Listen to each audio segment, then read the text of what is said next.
You can have the perfect resume, strong answers, great presence in the room, but if you miss this one expectation, none of it matters. Because there's one thing every hiring panel is trying to figure out during your interview.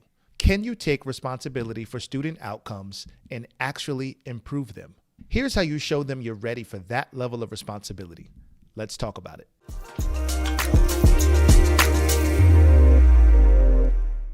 What's going on, aspiring school leader? I am Dr. Donovan Smalls II, educator, best-selling author, interview coach, and I help aspiring school leaders get interview ready and confidently land their first leadership role. Now, today's topic is the one interview expectation that changes everything for aspiring school leaders.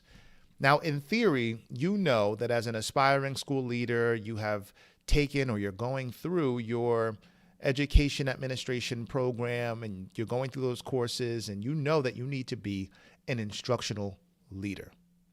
In theory, but in practice, are you able to articulate how you are going to be an instructional leader in your interview? And also, how are you going to be an instructional leader in the midst of you having to do bus duty and lunch duty and dealing with discipline and doing all of these additional things that come with being a school leader? Because the reality is that just because you have all of these responsibilities doesn't mean that you get a pass on being an instructional leader, because you will be held accountable for student achievement. You will be held accountable for student outcomes. And it's not solely your responsibility, but as a leader, it's going to fall on you.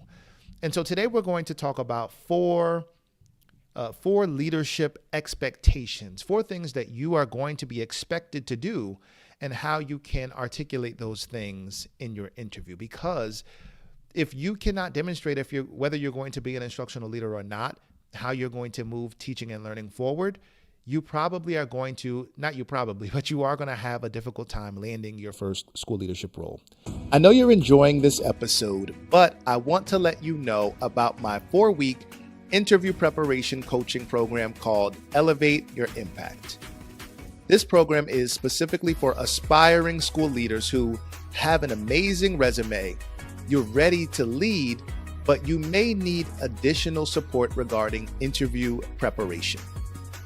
In my 4-week program, you will learn how to clarify and confidently communicate your leadership story, practice scenario-based interview questions with real-time coaching and targeted feedback, and participate in a full one-on-one mock leadership interview with targeted, actionable feedback.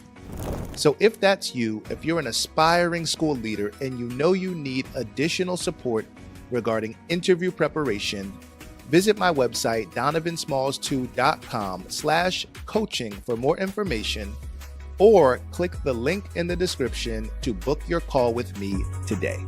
So let's talk about it. Our core leadership expectation number 1 is that it's not about you anymore. The first shift that you must demonstrate is a mindset shift. The shift is that you are no longer a classroom teacher, you are a school leader, which means that your lens of leadership has to increase. It has to become broader. See, in the classroom, you're constantly worried about your academic performance, your teaching practice, right? And the academic performance of your specific students. And so as a leader, your focus is no longer on your individual performance. It's the performance of the entire school. And yes, as an assistant principal, as a supervisor, whatever your role is going to be, you are not solely responsible for these things. However, you are a part of a team. And in order for the team to function well, you have to do your part. You have to be able to master your role.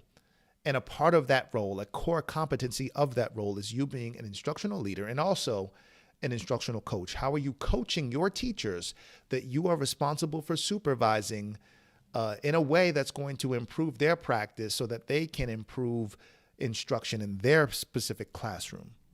So in your interview, that means you're not just talking about what you did as a classroom teacher. You're now speaking to how you impact systems, teams, and also student outcomes, right? You want to be able to talk about how you can scale what you have done in your classroom to multiple classrooms. And hopefully you've been able to lead some sort of PLC or lead a professional development session around teacher practice to demonstrate how you are going to be an instructional leader, not only what you did in your classroom, but how you can support other people. Because at the end of the day, if student achievement is not where it needs to be, that responsibility sits with you as the leader. And your responses in your interview should reflect that level of leadership. The responses that you provide in your interview should reflect you being an instructional leader. And I know sometimes, right, there is in some schools, right, cultures of administrators not being instructional leaders, but at the end of the day, you are going to be held responsible, right? That's the reason why you have gone through your admin program. It's for you to be an instructional leader, not just be a building leader, right? Not just be a manager of the building, but being a leader of instruction. And you must have that mindset, and you must be able to articulate that in your interview. So the core leadership expectation number 1 was it's not about you anymore. Our second core leadership expectation is think like a systems leader. Now, this is going to help you tremendously because, again, like as an administrator, you are responsible for so many things. And if you see that there's a breakdown in instruction, you see that there's a breakdown in student achievement, try not to, and this is going to help you, right? In your interview, you want to be able to speak from a perspective of being a systems leader and not just dealing with individual situations, not just handling things in a silo. But if you have a breakdown in classroom management, what system can you put in place to help that teacher improve? If you see that there's a discipline issue in your school, right, there's a lack of accountability and consequences that exist when you step into that first leadership role, what system can you put in place so that students can still be in classrooms, right? If you have to remove them, okay, you use your discretion, right? But we want them to be in classrooms as much as possible.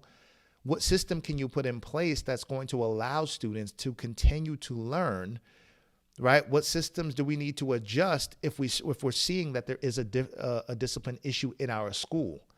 So it's all about being a systems leader. Student outcomes are not random. They are the result of systems that are either working or not working. So if you see something that is working, that means you have a system in place that allows it to work. If you see something that's not working, you have a system in place that is not allowing things to work. If you see frustrated teachers, you probably need to investigate the systems or lack thereof to see the level of adjustment that you need to make. So in your interview, strong candidates demonstrate that they can diagnose root causes. You're not just dealing with the fruit, you're dealing with the root, because the fruit is an expectation. The fruit is a result of the root, the seeds that you have planted, the conversations that you have nurtured, the systems that you have nurtured. So you have to look at and be able to diagnose root causes. You also need to be able to identify whether issues are skill-based, whether they're will-based, or systems-based. And then you have to be able to align the right people and processes to address those issues. You are only one person. You are not going to be able to individually solve anything. If you have a breakdown in students achieving at high levels, right? When we talk about putting in specific intervention strategies, you don't know, one person does not know all the intervention strategies that are going to be able to move teaching and learning forward. But if you put a team together, if you deal with the system, if you look at the root cause, you put the right people in place, right? Multiple minds are better than one. That gives you a greater chance of being an instructional leader that looks at systems and allows you to improve teacher practice in that way. So you should be thinking and speaking in terms of instructional systems, MTSS structures, data cycles, intervention support, teacher development, and consistency in a systematic way. It's about strengthening the system that produces the results. So our core leadership expectation number 2 is think like a systems leader. Core leadership expectation 3 is lead instruction, not just culture.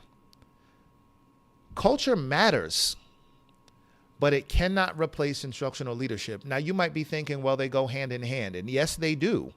But hiring panels want to know, will you be in classrooms? Will you support teachers in improving instruction?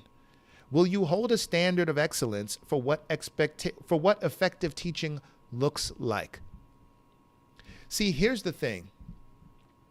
Oftentimes as leaders, we don't often look at our systems in terms of being instructional leaders, right? And leading instruction as a way to build a positive school culture, because it is. See, if I'm able to move instruction well, if I'm able to look at the system of instruction and instructional support that we have at our school in a systematic way, then that's ultimately improving the culture, because teachers want to develop. You are responsible for being a developer of teachers as well. And if you're not cognizant of that, then you are going to contribute to a negative school culture. So there's a direct correlation between you being an instructional leader and the school culture that exists. So in your interview, it should be clear that you engage in classroom walkthroughs, not to get people, not even to be evaluative, but to be supportive. That you're able to provide feedback and coaching. That you're able to support teacher growth in a collaborative way. Because ultimately, instruction drives learning, and learning drives student outcomes. And culture is a result of the student outcomes and the learning that you are able to cultivate within your building. You must be an instructional leader. So core leadership expectation number 3 was lead instruction, not just culture. And to take it a step further, number 4 is that culture alone is not enough. You can be someone that is a leader of a building where the culture is positive in terms of everyone gets along, everyone is supportive, right? Everyone is nice. Teachers are not disgruntled. Those are all things that we want. But if we look at the bottom line, again, the thing that you will be accountable for as a school leader is student outcomes. If student achievement is low, but culture is high, then we have to do an investigation into the systems that exist, because we are responsible for instruction as leaders. So again, you can have a positive environment, strong relationships, and a supportive staff and still not see the academic results you want. So hiring panels are listening. They're listening for you to have an understanding that culture supports instruction, that systems support instruction, but instruction is what ultimately impacts achievement. And as a leader, your responsibility is to ensure everything in the building is aligned toward improving student learning. Now, I'm not saying that we neglect the school culture trying to improve student achievement. And I'm not saying that the end-all be-all is student achievement, but I will say that you are going to be held accountable for the outcomes regarding student achievement in your school, because you are the leader. Instructional leadership is your responsibility, and you have to be able to demonstrate that in your interview. So if you're someone that is preparing for your first school leadership role, or you're trying to step into school leadership, this is exactly what I help aspiring school leaders with. I help them understand, going back to core leadership expectation number 1, is that it's not about you anymore. You have to be an instructional leader. You have to go from having the mindset of a classroom teacher to moving toward being an instructional leader, a school leader. Number 2, you have to be a systems leader. You have to think in terms of systems. Number 3, you have to be able to lead instruction and not just culture. And number 4, culture alone is not enough. I help aspiring school leaders make that mindset shift through one-on-one interview coaching.